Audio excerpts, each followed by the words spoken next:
Halo teman-teman sekalian, selamat datang di Hanif dan Nadia Channel. Bismillahirrahmanirrahim. Assalamualaikum warahmatullahi wabarakatuh. Alhamdulillahirabbil alamin wa bihi nasta'inu ala umuri dunya waddin. Wa sallallahu ala nabiyyina Muhammadin wa ala alihi wa sahbihi ajma'in. Saudara-saudara sekalian yang dirahmati oleh Allah, ibadah puasa Ramadan 1441 Hijriah selama 30 hari berturut-turut telah kita lalui. Allahu Akbar, Allahu Akbar, La ilaha illallah wallahu akbar, Allahu Akbar walillahil hamd. Suara takbir telah dikumandangkan, menandakan hari raya Idul Fitri yang dinanti telah tiba.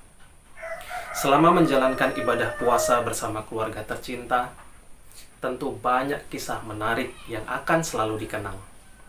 Bagaimana Anda bersama istri atau suami Anda dan juga dengan anak-anak Anda harus bangun sebelum subuh melawan rasa kantuk untuk menyiapkan sahur dan makan sahur bersama-sama keluarga. Bukan hanya berjuang menahan kantuk dan menyiapkan makanan, bahkan membangunkan anak Anda untuk makan sahur pun mungkin adalah sebuah kenikmatan tersendiri yang sulit terlupakan. Namun alhamdulillah, berkat pertolongan dan taufik dari Allah, kita dapat melaluinya dengan baik.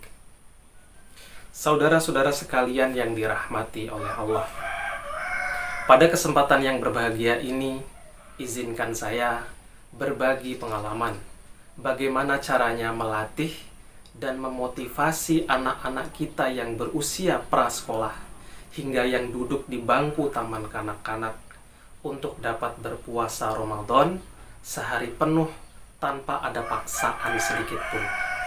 Ya, tanpa ada paksaan sedikit pun. Bagaimana caranya agar motivasi untuk berpuasa itu benar-benar keluar, benar-benar muncul dari dirinya sendiri, dari diri anak-anak kita sendiri. Metode ini kami terapkan sendiri kepada anak kami, Hanif Abdurrahman, yang berusia 6 tahun, yang duduk di bangku taman kanak-kanak.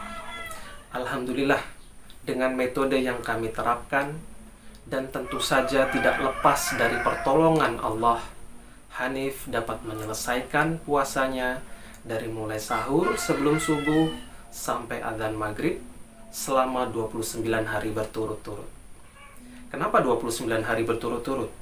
Kenapa tidak 30 hari? Ya, karena satu harinya batal. Bagaimana caranya? Mari simak penjelasan berikut ini.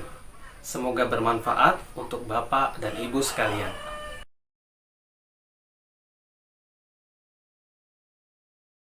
Metode pertama atau hal yang paling utama yang harus diperhatikan ketika kita ingin mendidik anak kita untuk bisa berpuasa adalah membuat komitmen, kemudian menyusun pola didik dan menjalin kekompakan dengan pasangan kita masing-masing. Kenapa hal ini perlu? Kenapa hal ini penting? Karena ditemukan di banyak keluarga ada pasangan suami istri yang tidak kompak di dalam mendidik anak. Contohnya ketika berpuasa. Ketika ingin mendidik anak kita untuk berpuasa, ada seorang suami atau bapak yang tegas mendidik anak, agak tega dalam tanda kutip, gitu. Tetapi hal ini tidak disambut oleh istrinya. Gitu. Istrinya justru tidak tega dengan anaknya, padahal si anak dalam kondisi masih semangat atau masih kuat untuk menjalani puasa. Nah, ketidaktegasan istri ini bisa merusak pendidikan dari anak itu atau bisa mengganggu keberhasilan dari puasa sang anak. Ketika si suami sudah tegas, si anak masih kuat, masih bisa bertahan sebenarnya dari sisi kondisi, tetapi karena ketidaktegaan seorang ibu, kadang ibu mengintervensi puasa anak dengan menawarkan minuman. Oh, kamu kasihan nak, mau tidak minum sedikit saja, kan kamu masih kecil, seperti itu. Besok kan bisa kita coba puasa lagi, gitu. Padahal dari sisi kondisi kita lihat anak itu masih mampu sebenarnya. Nah, inilah yang perlu disepakati antara suami dan istri. Jadi sebelum melatih anak kita untuk berpuasa, pastikan dulu suami dan istri saling membicarakan satu sama lain bagaimana metode kita untuk mendidik anak kita di dalam berpuasa. Di batas mana toleransi kita untuk kemudian kita memberikan anak kita makan ketika sedang berpuasa. Sampai di kondisi apa anak itu kita lihat sudah tidak mampu lagi untuk berpuasa sehingga kita mengizinkannya untuk makan. Nah, ini yang perlu ada diskusi antara suami dan istri. Jadi jangan sampai seperti tadi, ada yang suaminya tegas, istrinya tidak tega. Istrinya tega, suaminya yang curi-curi. Nah, jangan bilang-bilang sama ibumu, kamu kelihatannya nggak kuat. Ini minum aja nggak apa-apa. Nah, jangan sampai seperti itu. Ini akan sangat mengganggu proses pendidikan puasa dari anak kita.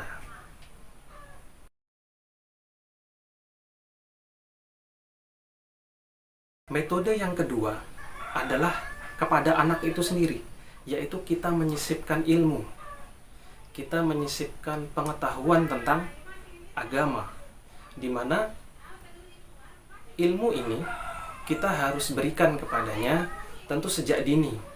Sejak anak itu sudah mulai berbicara, sudah mulai bisa berkomunikasi, dan sudah mulai bisa mengerti apa yang dibicarakan oleh orang tuanya.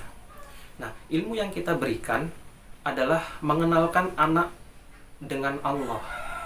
Mengenalkan anak dengan Allah. Karena Allah yang memerintahkan kita untuk berpuasa. Tentu untuk membuat anak bersemangat di dalam berpuasa, tentu kita harus mengenalkan kepada anak siapa yang memerintahkan kita untuk berpuasa, yaitu Allah. Apa yang kita kenalkan? Yaitu sifat rububiyah Allah, sifat kemahakuasaan Allah, dan kasih sayang Allah kepada kita makhluknya. Jadi kita kenalkan tentang Allah. Betapa kita itu, manusia itu sangat lemah, tidak mampu. Bahkan untuk bernafas pun kita tidak mampu jika tidak diizinkan oleh Allah. Betapa ketika anak kita menginginkan sesuatu dan kita berusaha untuk memenuhinya, kita belikan apa yang dia mau, kita tetap harus ingatkan anak kita bahwasanya kita mampu membelikan kamu ini karena rizki yang kita cari. Dan kita tidak mungkin mencari rizki dan kita mendapatkan rizki itu kecuali atas izin Allah. Jadi kita sampaikan kepada anak bahwasanya tidak ada sesuatu pun, tidak ada daya dan upaya dari manusia sekecil apapun kecuali itu karena dikehendaki, diciptakan, dan diizinkan oleh Allah. Seperti itu. Sehingga di dalam hati anak kita timbul ketergantungan kepada Allah, timbul rasa cinta kepada Allah, bahwasanya segala hal kenikmatan yang telah dia terima semuanya bersumber dari Allah. Nah, dari situlah, dari pendidikan dasar tentang Allah lah kita berangkat untuk mendidik anak-anak kita tentang agama di sesi-sesi selanjutnya.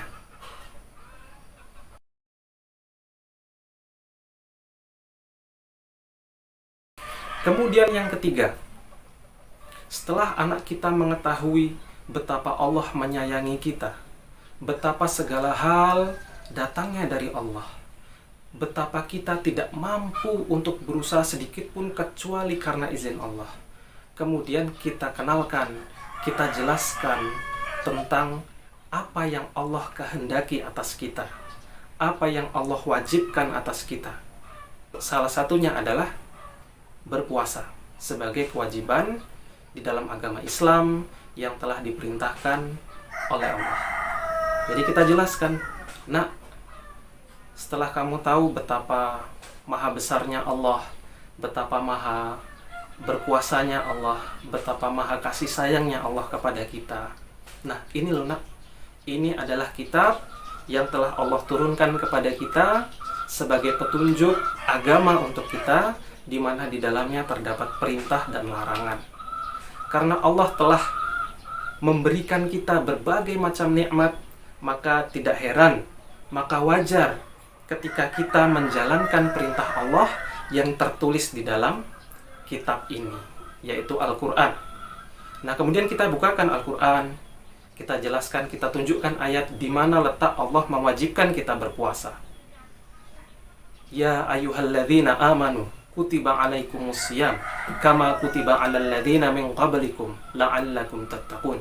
Tunjukkan ayatnya, jelaskan artinya, bahwasanya puasa adalah kewajiban agama yang Allah perintahkan kepada kita, yang juga diperintahkan kepada umat-umat terdahulu. Kemudian setelah anak kita mengetahui bahwa puasa itu adalah kewajiban dari Allah, kita jelaskan bagaimana Allah membalas orang yang berpuasa, memberi ganjaran pahala orang yang berpuasa. Jelaskan betapa besar pahala orang-orang yang berpuasa. Sehingga timbul motivasi di dalam qalbu anak kita. Ada motivasi untuk mendapatkan pahala di dalam hati anak kita.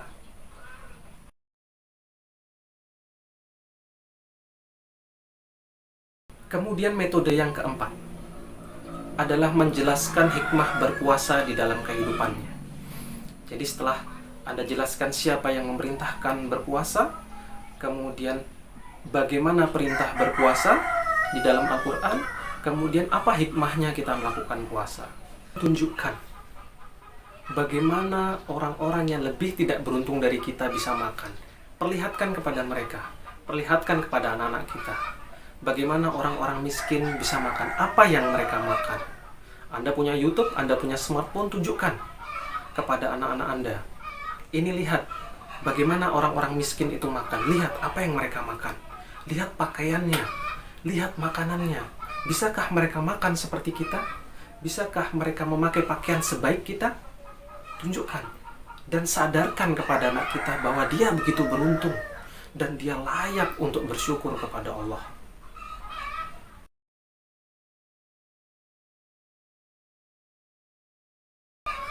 Kemudian, setelah Anda menjelaskan hikmah dari berpuasa, kemudian jelaskan lalu bagaimana caranya berpuasa. Jelaskan tentang fikih berpuasa. Jelaskan kapan anak-anak kita boleh makan dan minum dan kapan anak-anak kita tidak boleh makan dan minum. Jelaskan bahwa kita harus bangun sahur ya nak ya. Kamu nanti kalau bangun harus pagi. Untuk itu tidurnya jangan terlalu malam supaya nanti bisa bangun pagi dan makan sahur. Awas, jangan sampai kelewatan makan sahur, nanti kamu lapar. Seperti itu. Beri motivasi, ajak dia dengan bahasa-bahasa persuasif yang bisa diterima oleh anak-anak kita. Kemudian nanti kita tidak boleh makan dan minum, tidak boleh ngambek, ya, tidak boleh ngambek, tidak boleh marah-marah. Karena kalau marah-marah nanti pahala puasa kita berkurang, begitu. Kemudian nanti kalau sudah azan maghrib, nah itu saat yang tepat untuk makan dan minum, gitu. Jadi kalian sudah boleh makan dan minum, sudah boleh melakukan hal-hal yang bisa membatalkan puasa di saat sudah berbuka puasa, seperti itu.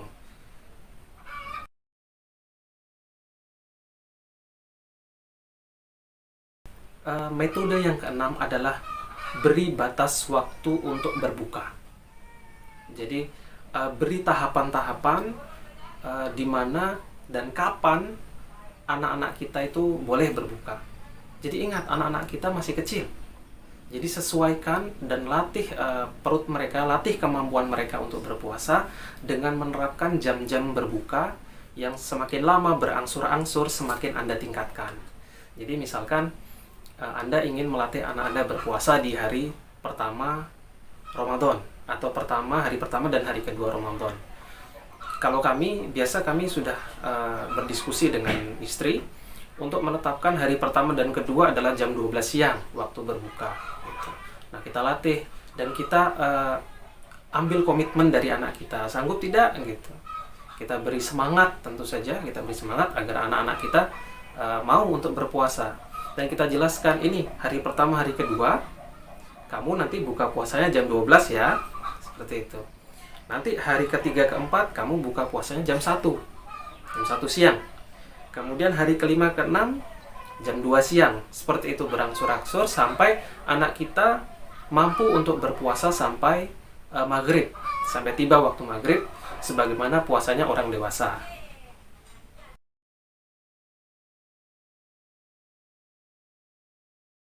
Kemudian, langkah ketujuh adalah membuat list monitoring puasa anak yang menarik bagi anak-anak. Nah, kebetulan kami memiliki atau sudah membeli sebuah cat Ramadan di mana ada tanggal 1 sampai 30.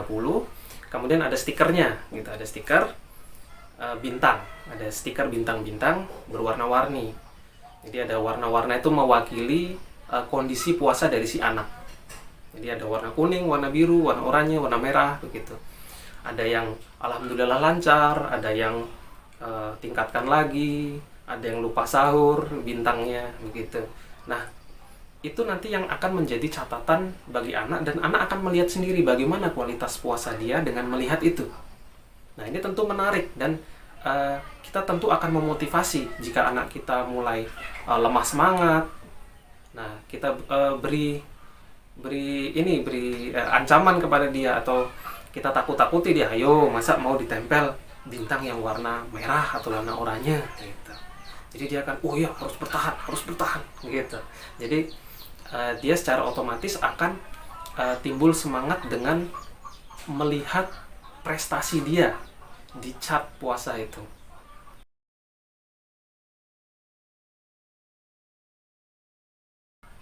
Kemudian langkah ke-8 adalah menjalin kedekatan dengan anak.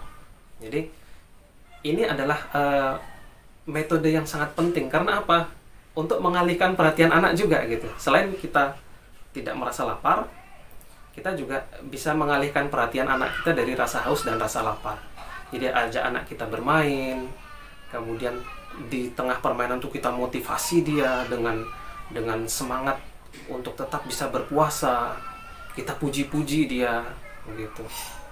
Kita puji, kita beri mainan yang mengedukasi dan membuat anak itu lupa akan rasa lapar dan rasa hausnya, seperti itu.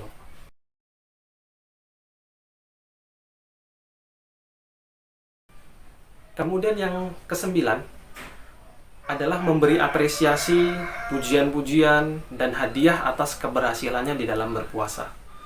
Jadi sebagaimana kita marah, kita memberikan punishment kepada anak yang berbuat buruk, atau kepada anak kita yang ketika anak kita berbuat nakal, maka begitu pula ketika anak kita berbuat baik dan beribadah, kita harus memberi apresiasi, harus memberi pujian. Jangan kita abai dengan apa yang sudah menjadi capaian dari anak-anak kita. Anak-anak kita sudah bersusah payah sholat, berpuasa, puji dia, apresiasi dia. Anak-anak kecil sangat suka dengan apresiasi dan pujian. Terkadang kita hanya memarahi anak saja ketika anak kita melakukan kenakalan. Tetapi ketika anak kita melakukan ibadah dan kebaikan, kita abai, kita cuekin saja. Karena apa? Kita anggap itu biasa, memang wajar anak-anak melakukan kebaikan, memang seharusnya anak-anak melakukan ibadah dan melakukan kebaikan. Maka kita tidak puji. Itu salah. Karena sebagaimana kita memarahi anak ketika nakal, maka sebagaimana itu pula kita puji dia ketika dia melakukan kebaikan. Itu juga memberi ketegasan dan memberi batasan di mana kita itu ridho dan di mana ketika kita tidak ridho kepada perbuatan anak. Jadi anak bisa membedakan, oh ketika saya berbuat sesuatu dimarahi oleh orang tua saya, oh berarti ini tidak baik. Ketika kita berbuat sesuatu dipuji oleh orang tua kita, oh maka ini perbuatan ini baik. Seperti itu. Nah, ketika kita anak kita berbuat kebaikan kemudian kita cuekin saja, kita tidak beri respon apapun, maka dia akan merasa kesepian. Justru dia akan melakukan kenakalan-kenakalan. Ini memancing anak-anak kita melakukan kenakalan yang dimana kita akan memberi perhatian dalam tanda kutip berupa amarah. Jadi kita baru mau berinteraksi ketika anak kita melakukan kenakalan. Nah, ini yang salah, konsep yang salah di dalam mendidik anak. Kemudian kita berikan dia hadiah atas keberhasilannya. Ya, sebagaimana kami yang sudah berusaha memberikan apresiasi dan hadiah kepada Hanif karena sudah menyelesaikan puasanya sebulan penuh. berupa hal-hal yang mungkin dia sukai. Jadi kita kan tentu kita memahami apa yang menjadi kesukaan dari anak-anak kita. Nah, itu yang kita motivasi anak-anak kita. Ayo nanti kalau berhasil puasanya sebentar lagi kita akan berlebaran dan kita sudah tidak berpuasa lagi. Nah, kalau Hanif bisa menyelesaikan puasanya full, kita akan kasih hadiah sesuatu yang Hanif suka. Nah, kebetulan anak-anak kami sukanya membaca buku cerita, buku kisah Nabi, buku tentang sains yang banyak warna dan gambarnya, begitu. Jadi Bapak Ibu yang lebih tahu apa kesukaan anak Bapak Ibu sekalian. Nah, dari kesukaan itulah kita berangkat dan kita beri dia motivasi untuk menyelesaikan puasanya dengan baik. Nah, kemudian Hanif juga suka sesuatu yang tentang sains, gitu. Makanya kemarin kami belikan dia mikroskop mainan, yang dimana mikroskop itu kami beli secara online, kemudian kami simpan dan kami tunjukkan tuh mikroskopnya. Nanti ya, kalau sudah selesai puasanya kita coba bersama-sama. Jadi dia akan, girohnya, semangatnya akan keluar untuk berpuasa. Jadi selain motivasi untuk mendapatkan pahala, dia juga mendapat motivasi dari orang tuanya untuk meraih hal yang dia senangi dari sisi keduniawian, seperti itu.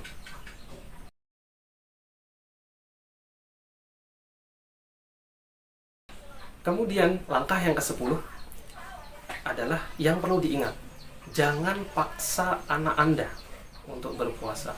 Jangan paksa anak Anda untuk berpuasa, sekali lagi, karena dia masih kecil. Tetapi beri dia kesempatan, beri dia kemampuan atau apresiasi kemampuan dia. Beri dia kesempatan untuk menunjukkan kemampuannya di dalam berpuasa. Jadi kita bisa melihat anak kita ini sudah sampai di titik mana dia mampu untuk berpuasa. Tapi kalau dia sudah kelihatan lemas, sudah lemas sekali, atau sudah kelihatan tidak memungkinkan lagi untuk berpuasa, maka jangan paksa, tawari dia. Hanif masih kuat berpuasa? Gitu. Masih kuat tidak? Kalau masih kuat, sebentar lagi. Gitu. Semangat. Nanti ditempel bintang yang warna kuning. Gitu. Jangan sampai nanti batal, nanti ditempel bintang yang warna merah. Seperti itu. Jadi selalu dimotivasi anak kita dan jangan paksakan dia. Jadi kalau kelihatan sudah tidak memungkinkan, beri dia minum.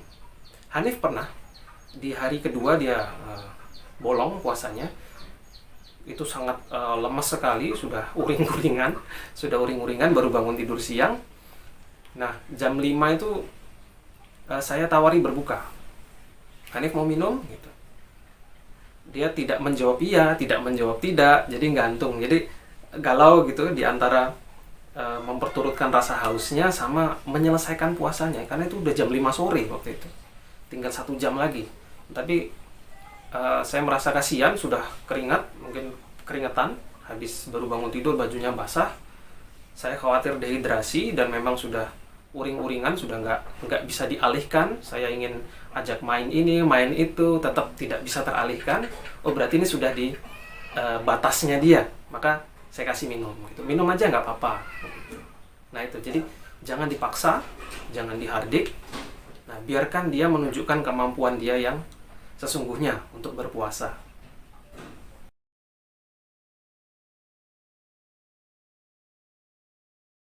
Kemudian langkah yang ke-11 adalah beri keteladanan.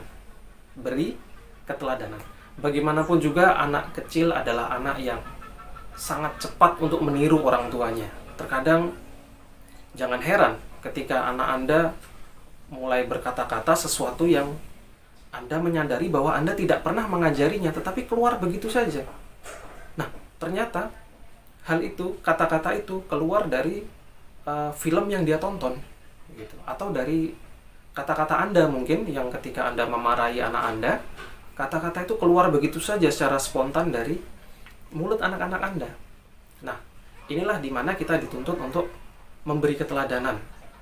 Bukan hanya menghindarkan perkataan dan perbuatan yang buruk kepada dia, namun juga kita harus memberikan contoh bagaimana sih beribadah yang baik, bagaimana seharusnya kita bersikap sebagai manusia, khususnya sebagai umat Islam, seperti itu, agar pendidikan anak kita, pengetahuan, kemudian motivasi yang sudah kita berikan kepada anak kita diperkuat lagi dengan keteladanan dan contoh yang dia lihat sendiri dari orang tuanya.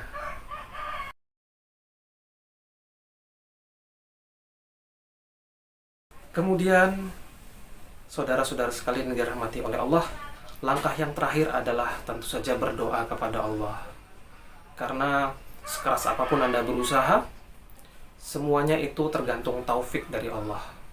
Hanya Allah yang bisa mengetuk hati anak-anak Anda, agar anak-anak Anda bisa bergerak untuk menjalankan ketaatan kepadanya dan untuk beribadah kepadanya. Jadi jangan lupa bahwasanya segala hal itu tidak lepas dari 4 hal dari Allah, yaitu ciptaan Allah, yaitu segala yang diamalkan manusia adalah diciptakan oleh Allah, kemudian tulisan Allah.